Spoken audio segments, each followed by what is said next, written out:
So the other day, I realized I needed to incorporate more vegetables in my life. So I thought about cauliflower.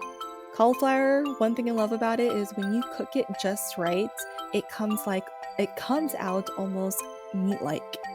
And it gives you that heartwarming feeling, and this is what this recipe does. And what's amazing, most of the ingredients found in this recipe, I'm pretty sure you have it in your pantry. It does have quite a few steps, but it's totally worth it once you take that first bite, of course with rice, because rice is life. So if you do give this a try, I would love to know. Let me know in the comments. And also, don't forget to add that pineapple. I know you might think pineapples, but it's totally worth it. It gives that tangy taste. Thanks for stopping by. I'll see you again next week. Bye.